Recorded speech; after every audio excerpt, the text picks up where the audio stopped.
উত্তম মহিলা কারা? নবীজি একটা হাদিসে প্রমাণ করে দিয়েছেন, স্বামী যখন তার স্ত্রীর দিকে তাকাবে এমন সুন্দর আচরণ দেখাবে, স্বামী খুশি হয়ে যাবে, মুখ মুখ মুখ মলিন করে দিবে না, গাল ফোলায় রাখবে না।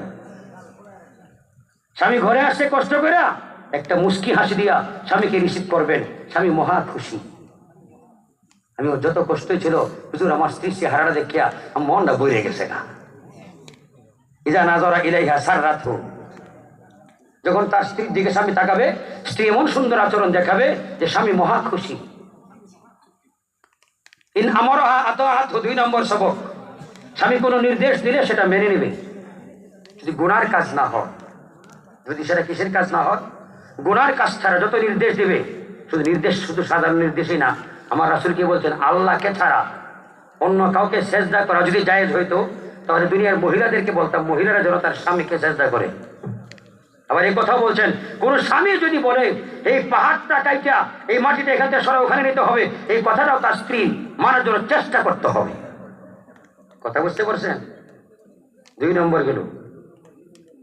3 নম্বর, ইন আকসামা আলাইহা আবার রাতহু, স্বামী যদি তার স্ত্রীকে নিয়ে কোনো বিষয়কে কেন্দ্র করে কসম খায়া বসে, যেমন সমাজের অনেক মানুষ আপনার স্ত্রীর বিরুদ্ধে কথা বলতেছে, তখন স্বামী বলছে না, খোদার কসম আমার স্ত্রী এমন না। কথা বলছেন না? স্ত্রীর প্রতি এতটুকু কনফিডেন্স স্বামীর রয়েছে, আমার স্ত্রী এমন হতেই পারে না। তখন যদিও তার ভিতরে সে দোষটা ছিল, এরপর দোষটা বাদ দিয়ে আমার স্বামী যেহেতু কসম খাই ফেলছে, যা আজকে থেকে ভালো হয়ে গেল। 3 নম্বর, কথা বলছেন?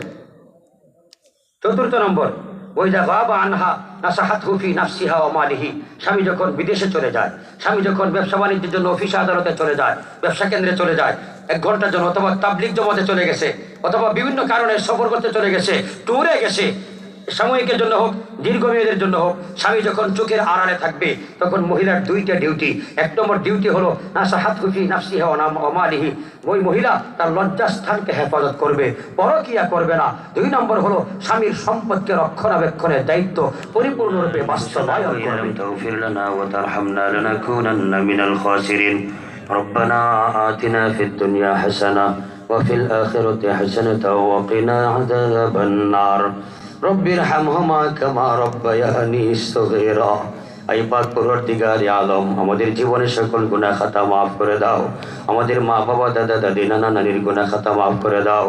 মা বাবা দাদা দাদি নানা নানি, পাড়া প্রতিবেশী, ভাই বোন, পাড়া প্রতিবেশী, আত্মীয় স্বজন, বন্ধু বান্ধব, শ্বশুর শাশুড়ি, তারা কবরে শুয়ে আছেন, তাদের সকলকেই মাফ করে দাও।